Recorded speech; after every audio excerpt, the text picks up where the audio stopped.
Hello everyone, you are watching News Insights. Let's watch today's news updates. ಅಡಿಯಲ್ಲಿ ಕಾರ್ಯನಿರ್ವಹಿಸಬೇಕಾಗ್ತದೆ ಅಧಿಕಾರಿಗಳು. ಈಗ ಲಂಚ ಕೊಟ್ರೇನೆ ಕೆಲಸ, ಲಂಚ ಕೊಡದಿದ್ರೆ ಕೆಲಸ ಇಲ್ಲ.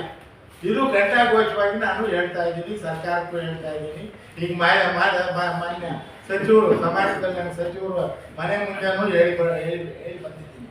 ಏನಂದ್ರೆ ಸ್ವಾಮಿ, ನಾವು 30 ವರ್ಷದಿಂದ ಕರ್ನಾಟಕ ಅರಣ್ಯ ಅಭಿವೃದ್ಧಿ ನಿಗಮದಲ್ಲಿ ಗುತ್ತಿಗೆ ತಗೊಂಡು ಕೆಲಸ ಮಾಡ್ತಾ ಇದ್ದೀವಿ. ನಾವು ಸಾಮಾಜಿಕ ಹೋರಾಟನೂ ಮಾಡ್ತಾ ಇದ್ದೀವಿ. ಹೀಗಿರುವಾಗ ಮೊನ್ನೆ 66/12/2012 ಟೆಂಡರ್ ಕರೀತಾರೆ. ಈ ಪ್ರಕ್ರಿಮೆಂಟ್ ಟೆಂಡರ್ 24 ಟೆಂಡರ್ಗಳು ಕರೀತಾರೆ ಸ್ವಾಮಿ. ನಾವು ಈ ಟೆಂಡರ್ಗಳಿಗೆ ಹಣ ಹಂಚಿಕೆ ಮಾಡಕ ಬ್ಯಾಂಕ್ಲಿಂದ ಲೇವಾದೇವಿ ಅವರಿಂದ ಸುಮಾರು ಲಕ್ಷಗಳ ಗಟ್ಟಲೆ ನಾವು ಸಾಲ ಮಾಡಿಕೊಂಡು ಟೆಂಡರ್ಗಳು ಹಾಕಿದ್ದೀವಿ. ಟೆಂಡರ್ನಲ್ಲಿ ಟೆಕ್ನಿಕಲ್ ಬಿಡ್ ಓಪನ್ ಮಾಡ್ತಾರೆ. ಟೆಕ್ನಿಕಲ್ ಬಿಡ್ ಅಲ್ಲಿ ಪಾಸ್ ಆಗ್ತೀನಿ. ಫೈನಾನ್ಸಿಯಲ್ ಬಿಡ್ ಓಪನ್ ಮಾಡ್ತಾರೆ, ಪಾಸ್ ಆಗ್ತೀನಿ. 24 ಟೆಂಡರ್ಗಳಲ್ಲಿ 14 ಟೆಂಡರ್ಗಳು ನನಗೆ ಸಿಗುತ್ತೆ. ಇದರಿಂದ ಬಾಧಿತರಾದ ಈ ಮೇಲ್ವರ್ಗದವರು ಗುತ್ತಿಗೆದಾರರು ಒಳಸಂಚು ಮಾಡ್ಕೊಂಡು ಇವನಿಗೆ ಟೆಂಡರ್ಗಳು ಸಿಗಬಾರ್ದು ಅನ್ನೋ ಉದ್ದೇಶದಿಂದ ಈ ಕಿಂಗ್ ಸೂಟ್ ಅನ್ನೋರು ಇದ್ದಾರೆ ಕರ್ನಾಟಕದಲ್ಲಿ. ಒಬ್ಬ ದೊಡ್ಡ ಸಪ್ಲೈಯರ್ ಅವರು ಕರ್ನಾಟಕ ಅರಣ್ಯ ನಿಗಮದಲ್ಲಿ 10 ರೂಪಾಯಿ ವಸ್ತುನ 1 ರೂಪಾಯಿಗೆ ಖರೀದಿ ಮಾಡಿಕೊಂಡು ಮೋಸ ಮಾಡ್ತಾವೆ.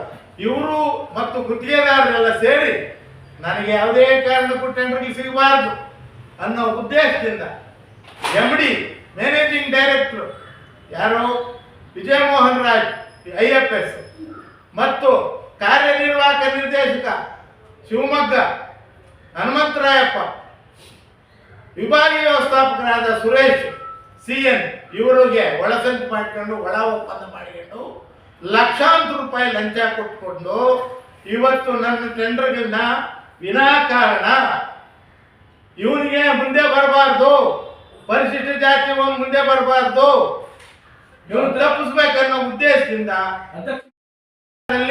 ಮುಳುಗಿ ಎದ್ದೇಳ್ತದೆ ಕರ್ನಾಟಕ ಫಾರೆಸ್ಟ್ ಡೆವಲಪ್ಮೆಂಟ್ ಕಾರ್ಪೊರೇಷನ್. ಅಲ್ಲಿ ಕೇಳೋರಿಲ್ಲ. ನಿವೃತ್ತಿ ಆಗಿರೋರಿಗೆ ಕೆಲಸಕ್ಕೆ ತಕೊಂಡು 60,000 ರೂಪಾಯಿ ಸಂಬಳ ಕೊಡ್ತಾರೆ.